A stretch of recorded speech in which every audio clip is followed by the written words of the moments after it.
Coming up this week, we take a look at a recent study that suggests popular movies may be a reflection of the national mood. With the anti-hero flick Glass currently #1 at the box office, what does that mean for America? Also this week, are you ignoring that special someone on Valentine's Day? No, not your significant other. We're talking about your friends. We give some reasons why you should choose to send a love letter to your bestie. And what happened when an entire city went on strike? Learn about the Seattle General Strike of 1919. All that and more on your Saturday Evening Post Week in Review. Hello everyone, and welcome to your Saturday Evening Post Week in Review. My name is Chris Wakefield, and I am the marketing manager for the Saturday Evening Post. I'm Nicholas Gilmore. I'm a staff writer at the Post. I'm Troy Brownfield. I'm also a staff writer. We have a lot to get to this week. First of all, let me tell you once again that a membership to the Saturday Evening Post will only cost you $15 for a 1-year subscription to the Saturday Evening Post.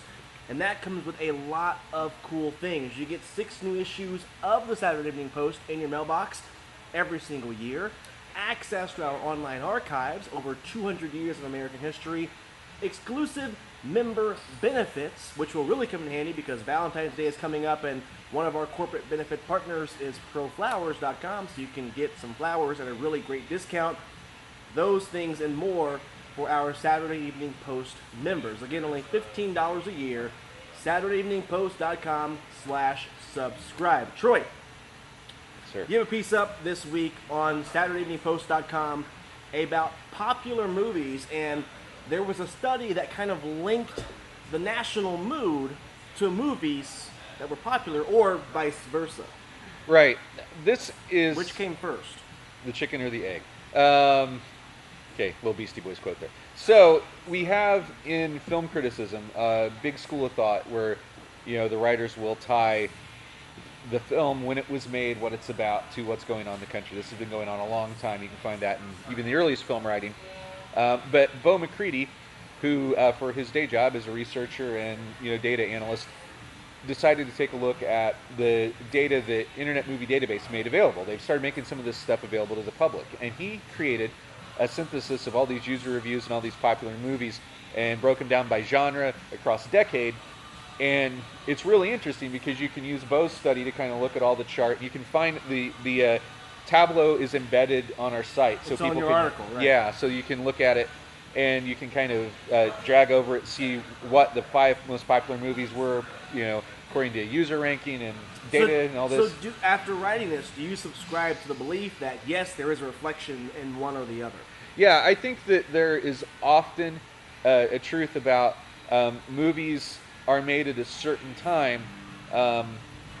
They reflect what's going on around them when they're being made and things that are happening. Sometimes you have people who directly make a film to address what's happening, like Get Out is a film that is directly addressing forces in society.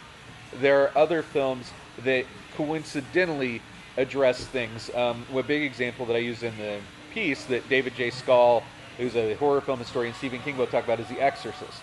The Exorcist is really popular in 1973, but it also reflects a couple of things going on in society, like the big disconnect that was happening between teenagers and the older generation at the close of the Vietnam War with the peace movement and so forth. And so this idea that people were scared of their kids, and The Exorcist is kind of a pro forma example of people being scared of kids. And those two things reflect each other, and they kind of help power the discussion and the popularity of some of those films. So we asked in the opening, are we seeing this phenomenon today?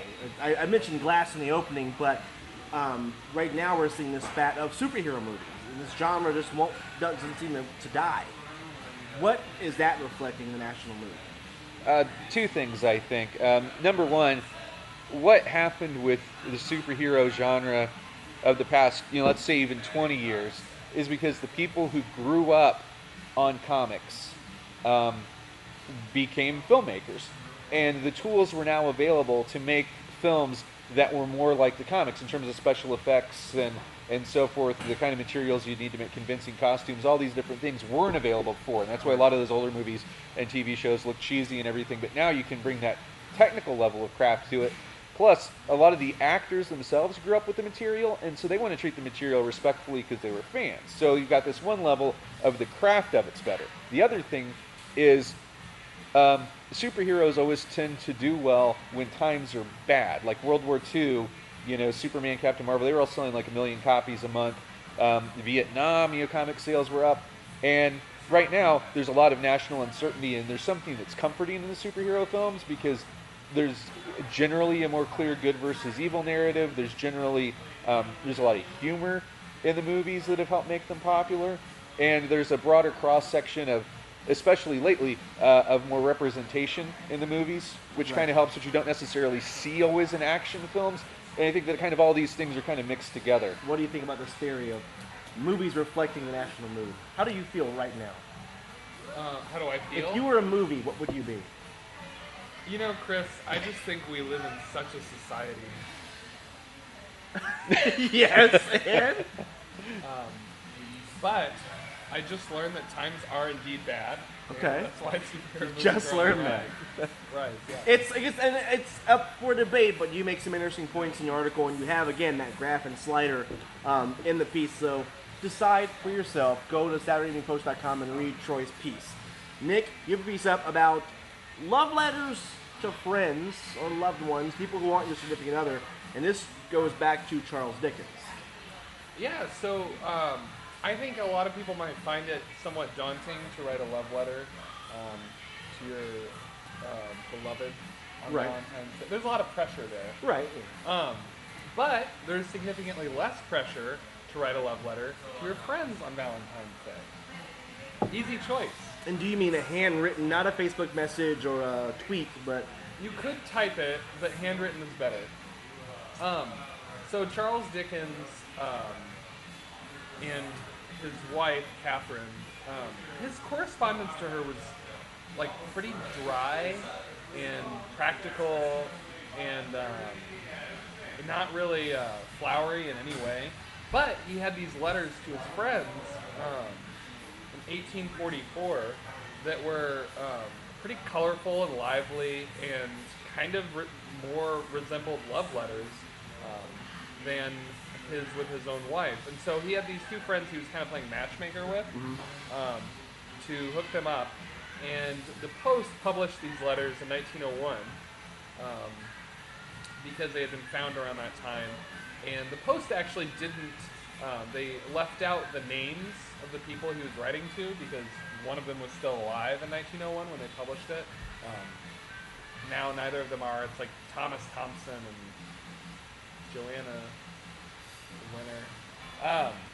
Not significant, personalities from the 19th But still interesting. And again, Abe Lincoln did this in the 1840s, actually, and wrote these beautiful love letters to friends.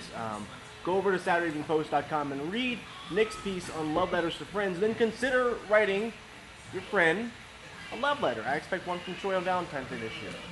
Nick, another piece you have up is about the Seattle general strike, and you were very patient with me explaining to me what a general strike is. Turns out it's not a military strike. It's not. I'm going to be significantly less patient today.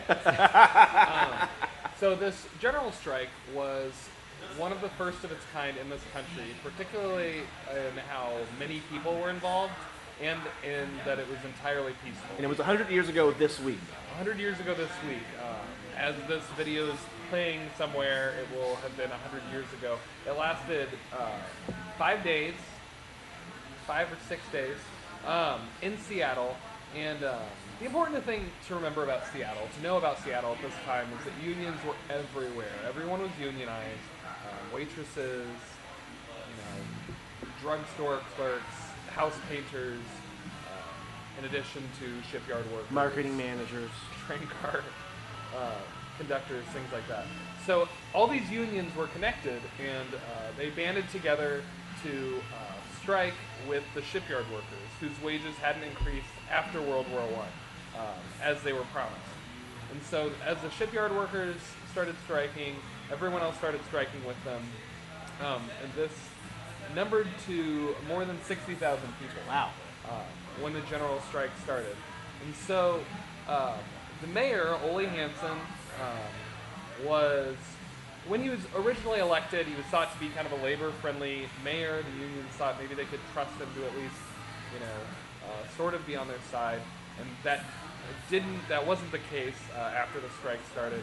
He started talking to newspapers around the country, about the Bolsheviks involved in the strike, and kind of went along with the whole Red Scare narrative going on in 1919. Anyway, there were personalities on the side of the unions who came out nationally with some propaganda of their own. Like Anna Louise Strong is one. She became a pretty prominent leftist journalist throughout the rest of the century. So this strike ended. The mayor was actually kind of hailed as a national hero because he had defeated Bolshevism in Seattle, and he came out with a book, Americanism versus Bolshevism, went on a national tour, made thousands of dollars, and... But this essentially shut the city of Seattle down for a week. The important thing to know about it is the unions not only shut down the city, but they also ran it. They kept open the hospitals, the necessary train cars, the necessary laundry and garbage services. So, they really ran Seattle for a work week. Troy, what city would have to shut down for a week for you to be concerned? A week without blank. I think any city would be a cause for concern. Well, the interesting thing that occurred to me when Nick was talking about this, the power of the worker. In the 80s when the air traffic controllers went on strike and Reagan, basically fired everybody. At the most recent government shutdown, it was the air traffic controllers essentially refusing to work that more or less ended the shutdown. Right.